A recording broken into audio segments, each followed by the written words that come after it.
Guys, it's Royce Jacob. Welcome back to the channel and welcome back to Stock Talk, a series I make whenever I feel it's necessary, where we cover some exciting news and price action in regard to some of the stocks we've been talking about on the channel. Today's case 100% necessary. You guys know the deal already. You know which sector we had to cover today. COVID-related biotechs absolutely popping off. Nothing but green over here on the watch, as you can see on the right, looking absolutely lush. We got some double-digit percentages in there. You'll love to see it. So I'm excited to cover some of these with you guys today. We will go down the line here on the watch list in terms of looking at charts in this order: Sorrento, Moderna, Vaxart, BioNTech, Inovio, and Novavax. Excited to look at some charts today. I'll let you guys know what I think from a technical perspective. In terms of news, we do have a few articles that I want to cover with you guys. So, Sorrento licenses next-gen antibody drug conjugate technology from Mayo Clinic. This is big. This is what was that catalyst for Sorrento's almost 20% move up today. At one point today, it was up 20%. So, great news for Sorrento. I mean, again, the entire sector, you guys, so much optimism surrounding the sector, which is awesome. It's about freaking time. Moving on to Moderna, late-stage coronavirus vaccine study hits 78% enrollment, boosting up the amount of participants in their vaccine study. Always a good thing, so we'll cover that as well. And keep in mind, guys, as we go over these articles, we will go in, we will take a look at the charts at the same time. All right, moving on. Vaxart, biggest mover of the day, not only 15%. So Vaxart stock rallies 15%, up as much as 50% today. It was crazy after it gets clearance to begin human trials of COVID-19 vaccine candidate. Just a quick one right here. Obviously, this news did a lot for Vaxart. I personally am not trading Vaxart right now. I think, to sum this up, you guys, right now, if you guys have tuned in the past, you would know this already. But if you happen to be new here, the only two stocks, even after all this news, that I'm still trading are Sorrento and Moderna right now. Okay, so although there is a lot of shine in the sector right now, it's awesome. If you guys are participating in these other stocks, it's perfectly fine. It's just me, but I wanted to let you guys know that for full transparency, that I'm not currently trading any of these stocks that we're talking about today, aside from Moderna and Sorrento. That said, it's still fun to cover. I will still try to cover these as objectively as I possibly can for you guys. All right, moving on to this last piece of news for you guys. So Pfizer and BioNTech plan to increase size of their coronavirus vaccine clinical trial. So remember, you guys, top three, the three big dogs in this race right now, in my mind, which is the primary reason that I'm only trading Moderna as my vaccine play, is Moderna, Pfizer, and AstraZeneca. We aren't covering the piece of news today about AstraZeneca resuming their trials, just because they're just resuming their trials. But to sum that up right there, there's some news right there. You guys can go look it up if you want. But AstraZeneca did resume their trials after that little debacle they had about something excuse me, going extremely wrong with one of their patients. So again, those are the three top dogs. That is the reason that I've chosen Moderna as my dog in the race for a vaccine. All right, so just letting you guys know that right off the bat once again. Before we get into the charts and this news, I will ask you guys to please give the video a like if you do go on to gain value from it, or if you are partaking in this exciting market right now, in this exciting sector, I should say. Subscribe to the channel if you're new around here, and check out my complete portfolio and daily newsletter. First link in the description if you want to know exactly how I'm trading this current market, as well as get an email newsletter from me every trading day during market hours, talking about the trades I made that day, as well as giving you guys just more real-time updates from myself about the market environment as a whole. All right, so again, first link in the description. Appreciate it if you check it out. If not, no worries. Let's get into this analysis. All right, so Sorrento, killing it today, up 17.88% as we round out the day. After hours, I don't think it's showing anymore. I know it's up a couple percent after hours, so up roughly, let's call it 20% on the day. Great day for Sorrento nonetheless. As always, we will cover this fundamental piece of news first and then dive into the technicals. So Sorrento in-licensed next-gen antibody drug conjugate technology from Mayo Clinic once again. Sorrento Therapeutics inks an agreement with Mayo Clinic, securing exclusive rights to a technology platform that it says is capable of generating a great diversity of stable antibody drug, nanoparticle albumin-bound NAB immune complexes. That's a tough one. Targeting many types of human diseases, including various solid and liquid tumors. So this is in regard to their cancer arm. Again, you guys, this is a big reason I'm not only bullish on Sorrento from their potential COVID treatment angle, but as a long-term play in their work in cancers, in fighting cancer, not only COVID. Again, you guys, COVID is kind of the shiny object for Sorrento right now, but from a macro view, from a long-term perspective, they have very promising things in their cancer pipeline as well. Okay, so that's awesome. ADN-ICs represent the next generation in antibody drug conjugate technology. They potentially address current limitations such as complex manufacturing processes, e.g. antibody chemotherapy linkers, which can affect drug half-life, stability, and tumor accessibility, all of which drive costs up. The platform is currently being tested in clinical trials in a range of cancers. Financial terms are not disclosed. Shares up 12% pre-market on light volume. SA authors are bullish. That makes 2 of us. All right, so again, you guys still bullish on Sorrento. Near term, because it's been beaten up so freaking hard, let's just dive straight into the charts right now. So Sorrento from its high, what has let's see what Sorrento, how much Sorrento's pulled back from its high. So from its high, almost $20 down to its low we set a few days ago last week. 70% correction, you guys, and I always say this, okay? When I played a lot of bubbles, 70% corrections are very common among bubbles. Unfortunately, this was a bubble. I know many of you have played this because I've been making videos on Sorrento for so long, and I know a lot of you guys experience a lot of the joy on the way up and a lot of the pain on the way down. And trust me, I was right there with you for a lot of that. But again, Sorrento was just so oversold. You can see it was oversold for a long time. It's crazy to see. It's rare to see stochastic RSI look like that, where it's just literally scratching the ground for such a long time. It was scratching the ground for almost like a solid 3 weeks there, which is insane. So it was only a matter of time. It didn't take much. This is great news. This isn't like world changing, I don't think that this is exceptional news necessarily. It's obviously good news. Obviously it's great that Sorrento is making great strides in the cancer development area of their business. But I mean, I think it was just about time. I think that any piece of decent news, and again, I really don't want to downplay this news. It might sound like that right now, but I think it was just about time for Sorrento to see some love, and this piece of news did that, up 20% today. From a short-term perspective, I do think that we could see Sorrento. It would make sense to come up and bounce off of both the 20 and 50 EMA are pretty darn close, which is interesting. You can see these this cyan and purple line right here, you guys. It's kind of covered by this guy. Let's see if I can delete that. Never mind. But you guys can see it right there. These lines right here are converging right in the middle of this little red circle I have drawn here. So it would make sense for Sorrento, in my mind, to come up to maybe the 825 region. We might see a little pullback after that. Again, you guys, this is very dependable on how the overall this sector does, and it will be interesting to see. So this sector also did cause it was a positive catalyst for the market environments overall. This vaccine news, like progress in regard to vaccine treatments, along with a lot of deals happening in the markets right now, did lead for the equity markets overall. Like the entire watch list, it's not just this sector, looks very green today. So I mean, there's a lot of optimism right now, which is good. And I'm just hesitant, as you guys would know if you've tuned into my recent videos. I'm hesitant about it keeping on. I know there's a lot of short-term optimism, and like today was very bullish across almost every sector.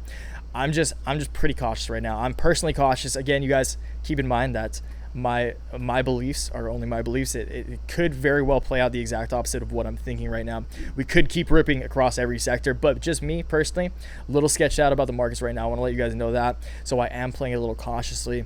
But that said, short-term like price target for Sorrento, roughly 825 to come up to these 2050 EMA area. After that, I do think, again, you guys, I don't know when this is going to happen. It will take news to catalyze probably the significant move up, but it wouldn't surprise me at all to come up to the $14 region at some point in the somewhat near to medium term future, just because we spent a lot of time around here on the way up, and because it went up so hard and dropped so hard, it wouldn't surprise me to bounce hard as well. Okay, so a bounce to the $14 region. When that'll happen, I don't know, but in the medium term, just play it safe. In the medium term future, I think it wouldn't be surprising to see Sorrento ultimately come up to the $14 mark, and over the course of the next, who knows, 6 months, year, whenever. It will take news to catalyze this, ultimately come up to my $27 price target level that I've had for a long time now. Okay, so let's unplug that quick. All right, so moving on from that, let's move on to Moderna. Once again, we will kick it off with the fundamentals and then move on to Moderna's chart. So Moderna's late-stage coronavirus vaccine study hit 78% enrollment. Moderna, which is one of the 3 companies outside of China to have moved its coronavirus vaccine candidates into late-stage trials, is close to completing targeted enrollment into the study. As of Friday, Moderna said it has enrolled 23,500 participants, or roughly 78% of the targeted number of 30,000, into the phase 3 study dubbed COVE, which is evaluating mRNA 1273 against the novel coronavirus. So yeah, mRNA 1273, their vaccine for the coronavirus. They've recruited up to this point 78% of the overall 30,000 people that they want to recruit for that trial. That's good. I know they're taking it a little slower. We will be looking at a an article later talking about Pfizer and BioNTech really up in the ante in the number in terms of quantity of the people that they want in their trial. So I think Moderna is taking a slightly more conservative approach here. They want diversity in their trials, which is I think what everyone wants and what is the ethical thing to do. So that's good. Again, you guys, these things take time. Don't be mad. I'm not assuming any of you are like mad, but just try to be patient with these companies. They're trying to do they're trying to accomplish a very complex goal in a very unprecedented and like short amount of time. Okay, so Moderna from a technical perspective is dancing right on, and I think Moderna was up a couple percent after hours, so it might have actually broken above this downtrend. And that's what I said, guys. Remember the last stock talk? I said I wouldn't be surprised at all to see Moderna ultimately come up and test this line of resistance on the downtrend. Did exactly that today. Bounced almost perfectly off it, so I feel good about that one. It is following proper technicals. What would worry me now is that, again, if Moderna does break above this downtrend, it would have to close above 65, so we're getting pretty close. And day by day, if Moderna closes tomorrow in the green, we will have officially broken out of this downtrend, and that makes me extremely bullish on Moderna. And again, I do think that we will ultimately see Moderna probably come up to once again test this line that was a very solid line of support over the past few months and use that as resistance. Okay, so if we're able to break out of this, keep in mind, guys, time frames. I never know. Could be tomorrow, could be a week from now, could be 2 weeks from now, a month. I don't know, but at some point, I do think it will ultimately come up and once again retest this line that was support and use it as a new line of resistance. That would bring it up to, depending on, of course, when it hits, $80 to $90 over the course of the next month or so. Okay, so if it does close tomorrow green, I'm very bullish on Moderna over the short to medium term time frame, and that's Moderna. Let's move on to Vaxart. So Vaxart had an absolutely insane day. Again, you guys, Vaxart has been so sold off. So let's see here, Vaxart. I think it's around 70% too. I think we just checked this in the last one, huh? So 74% from the absolute top to the absolute bottom last week. Again, not surprising me, you guys. You can still see, even after a 50% move up, it's still significantly below those highs that we were at in mid-July. So just keep in mind, you guys, this sector has corrected significantly. Be cautious of just bounces. And of course, we'll dive a little bit more into that after we cover this quick article. Okay, so shares of Vaxart jumped 15% in pre-market trading on Monday after the company said it had received the go-ahead from the FDA to begin testing its experimental oral COVID-19 vaccine in phase 1 clinical trial. Vaxart said it expects to begin recruiting participants for the open-label study sometime this month. Shares of the preclinical company have soared 1,400% so far this year. So that's important to remember, you guys. What's Vaxart's market cap right now? So $850 million market cap. Still a very small company. But anyway, you guys, these guys are just kicking off phase 1 trials. That's the reason I'm not playing in any more of these companies. Moderna is my vaccine pick. They're already in phase 3. They are one of the leaders, again, along with Pfizer and AstraZeneca. They're the only 3 that I would even consider buying as like an actual like hold, not trading. If you're trying to trade these, that's all you. That's 100% cool with me. But I'm kind of just playing the waiting game with Moderna right now. I'll be honest about that. Okay, so again, you guys, Vaxart did that's fun. That's funny how it perfectly broke. It just happened to break out of this uptrend and gap up completely, up 50%. So it did break out of this downtrend and gapped up. Again, you guys, I don't think it was obviously that news that catalyzed this move up. But I think there was just a lot of hype, and that's why I'd personally be very cautious with the Vaxart stock. This is super. In the beginning, a few months ago when I was talking about Vaxart stock, the race was a little bit more even. That goes with the Novio and Novavax as well. Like I genuinely did think that these companies had a decent shot at maybe winning the race for a vaccine. And again, their market caps are so small, even them significantly smaller than Moderna's at the time. It made the asymmetric upside potential of them that much more attractive to me personally. Now, I just think that these are hype, which makes me a lot more sketched out about actually investing in even trading them. Like, you can trade them. They will probably follow some technicals. So Vaxart would make sense to come up to this area where it just floated around for a long time, around the safely say like $950 region. You can see it just spent a lot of time around here. It went sideways around that $950 region for like almost a month. Not quite a month, but a few weeks, like solid 3 weeks there, solid few weeks. And it would just make sense to me just because it spent so much time around there to use that as a new line of resistance. Once it gets up to that region, I don't know if it's going to be a straight shot. We'll see if tomorrow pulls back. But it is rare to see a stock go up 50% one day. Everyone's seeing it. Everyone's like, what's this stock that went up 50% in a day? I want a piece of that. All the retail Joes out there getting a piece of Vaxart, which is, again, what scares me about some of these stocks right now. And wanting to get it. So it wouldn't surprise me to see Vaxart up another like maybe 10-12% tomorrow, come up to this. It would be that would be more than a 10-12% move up, but ultimately come up and use this $950 region, $975 to be exact, where I have this line drawn, and use that as resistance, maybe bounce off there, and we'll have to see. But again, you guys, these kind of just sketch me out from just a fundamental perspective, definitely. So Pfizer and BioNTech, you can see all these, you guys, as we talked about in the last stock talk, they were all setting just these very visible downtrends and these very obvious lines of resistance. Broke out of that. BioNTech, let's cover this quick piece of news here. So Pfizer and BioNTech plan to increase the size of their coronavirus vaccine trial. Within the next week, Pfizer and BioNTech expect to reach their goal of enrolling 30,000 participants in phase 2 out of 3 clinical trial testing of the coronavirus vaccine. How are they planning on celebrating by enrolling another 14,000 participants? Well, Pfizer and BioNTech have zoomed out into the front runner spot in the coronavirus race. They're also smartly playing the long game, realizing that safety and efficacy data in distinct populations will drive sales beyond initial bolus of patients. On Saturday, the drug maker said they submitted a proposal to the FDA to amend the protocol for their study, increasing enrollment to 44,000 participants. Move down here today. Okay. The enrollment of the additional participants will help determine if there are any specific issues with efficacy and safety in populations, but it shouldn't affect the initial data readout. The companies will still expect to have data by the end of October, assuming the current infection rate holds. Okay, so end of October, what so many people have been saying, end of October is when we will get some actual news from this data. Okay, so that is why, man, again, you guys, I just want to be cautious. I just want to say that I'm cautious. Pfizer and BioNTech are one of the leaders. So that I'm definitely more confident in them if you want to play them. I don't. Again, Moderna is my horse in the race. If Pfizer is yours, if AstraZeneca happens to be yours, that's perfectly cool. But I'm cautious about every other stock in this sector, obviously, as opposed to Sorrento, because they're working on other things.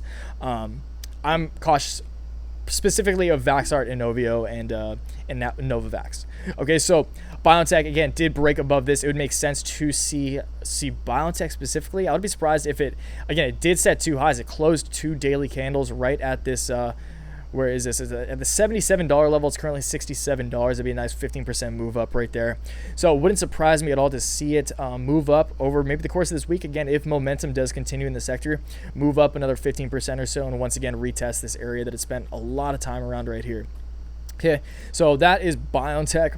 Inovio is still just looking really bad from a technical and fundamental perspective. Again, you guys, Inovio, on the bright side, I still think it's very possible for Inovio to retest this line at about this line of resistance right here. And again, depending on when it hits it, if it hits it within the next week or so, maybe come up another 10-ish%, another 5-10% up to this line. But it would have to break out of this line for me to be at all bullish, short to medium term on Inovio. And again, you guys, I wouldn't doubt it if Inovio, because they're working on some other cool projects too. In regard to not only COVID, but they have a pretty cool pipeline as well. I'm gonna be honest, I can't really remember the specifics because it was so long since I made that analysis video on Inovio. But just from this doesn't look good to me, you guys. I'll just have to leave that there. Sorry. Novavax did, similar to many of the others, break out of this line of support here. Again, you guys, these have all set very solid downtrends. It did break out of that. It did break out of this line of support. I keep mixing those up. I don't know why. This line of resistance, and once it did this, like many of the others, it just popped off. Novavax up 10% today. In terms of where I think Novavax could go, I will take a look here at just the 2050 EMAs. You can see they're pretty much almost exactly the same. It's interesting how that's going down right now. But the 20 and 50 EMA right now are floating around the $110 region. So that would bring Novavax up to that area. I would expect probably to see a little pullback, maybe a little resistance around the $110 region. Kind of a psychological even as well. It did just break past $100 today, so that's good. But after that, I wouldn't be surprised to see it. Oh, man, you guys, it's just hard for me to speak confidently in like the bullish prospects of this from a technical perspective. Just looking solely at the charts, man, I think even to get up to these levels, it would take news specifically for Novavax to catalyze a move up to there. So unless Novavax drops some banging news, I don't think that we'll see a significant continuation up. That goes same for Inovio, same for Vaxart. But if it does come, again, it spent a lot of time around the $150 region. Obviously, 150, a very powerful psychological even. So if we do see it move up, if we do see some great news from Novavax and it does catalyze a greater move up, 150 would be my next price target for Novavax. Okay, so I think that sums it up right there. Exciting times in this sector, you guys. And again, this sector, optimism in the sector, the save the world stocks, this does create optimism across the rest of the market. You guys know, although I am sketched out on the market, there are a lot of positive catalysts in the market right now that are creating for an overall optimistic environment. So we'll have to see if that continues. I'm a permanent optimist, you guys. Even though I try to be rational and may come off as pessimistic sometimes in terms of the greater equity markets. I am optimistic. I am hoping for the best in regard to each of these companies. I hope all of them succeed. Obviously, not all of them are going to win. Not all of them are going to have first mover advantage. But I hope that they do all succeed in their respective work. And I'm very excited to see what happens from here. Again, you guys, it's just very optimistic times in this market right now, specifically in this sector. So I'm excited to see what happens next. As always, I will keep you guys posted. Please leave a comment down below. Let me know what you thought about this. Let me know if you made some money today. I've seen some green in your portfolio. Again, always love learning from you guys. Always love talking shop with you guys, and let me know what you guys want to talk about next. So as always, until next time, always remember, take action, make waves. Peace.